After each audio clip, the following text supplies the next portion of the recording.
Did you know that you can add, subtract, multiply, and divide in Excel by using simple formulas? And that Excel will update the results later on if the numbers change. Let me show you how it works. I start by typing an equal sign in a cell to let Excel know I'm entering a formula.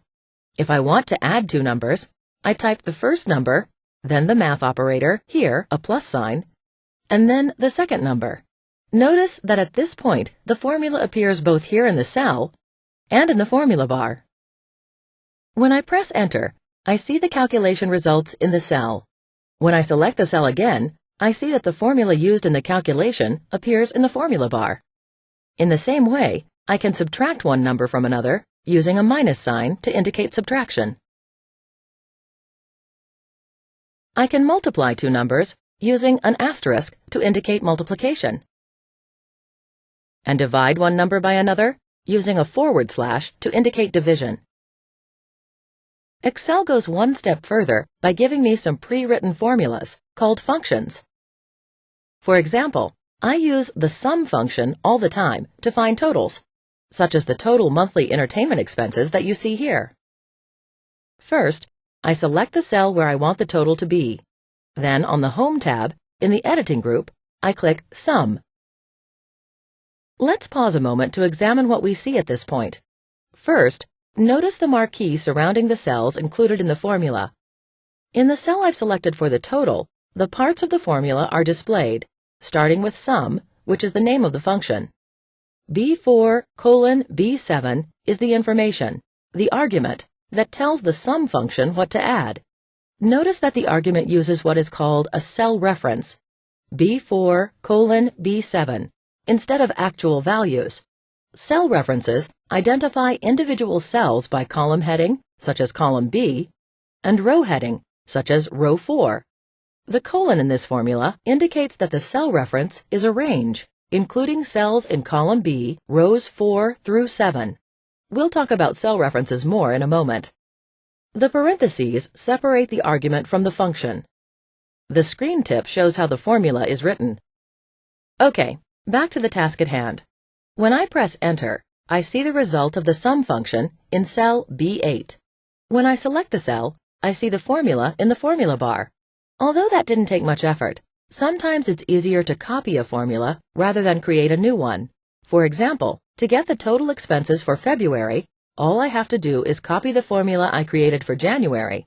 To do this, I position the mouse pointer over the lower right corner of cell B8 until the black cross appears. I drag the fill handle over cell C8.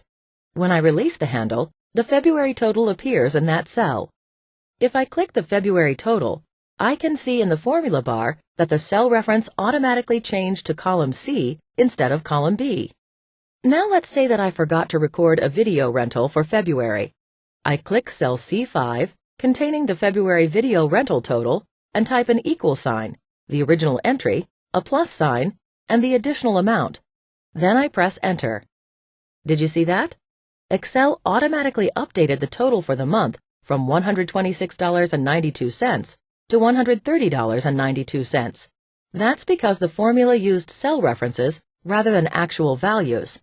If I had used actual values instead of cell references in the formula, I would need to update the total manually whenever I changed a cell value. Next, let's say I'm curious about the combined amount I spent on video rentals, as shown in cell C5, and CDs, as shown in cell C7. First, I click any cell where I want to display the total. Then I type an equal sign. Next, I can type the complete word sum, or I can type the first few letters and click sum from the list of functions that appears as I type.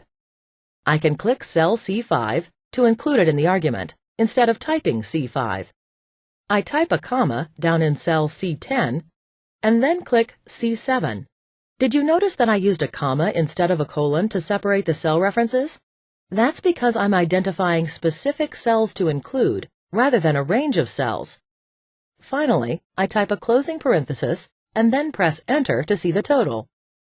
Because I don't need to keep that total, I select and delete it. Finally, let me show you another cool thing about cell references. Remember how the cell references automatically changed when we copied the formula from column B to C? That's because relative cell references, ones that change as they're copied, were used in the formula. But in my household, I pay 25% of everything but cable TV, and I want to know what I owe for February. First, I click a cell and type 0.25. Then I click next to the February video rentals in D5 and type an equal sign, followed by the relative cell reference C5, followed by an asterisk as the multiplication operator. Then I enter $D, $9. Why include the dollar signs? Because they indicate to Excel that this is an absolute rather than a relative cell reference. That is, one that always refers to the value in cell D9, which contains the 25%. I press Enter to see what I owe for video rentals. Then I drag the fill handle to copy the formula to rows 6 and 7 and see what I owe for movies and CDs. When I click any of these cells, you can see in the formula bar that the first cell reference, which is relative, changes, and the second cell reference, which is absolute, does not. I use many Excel functions besides sum to simplify the process of entering calculations. For example, if I want to know the average cost of all entertainment for January and February, I select the cell next to the February total.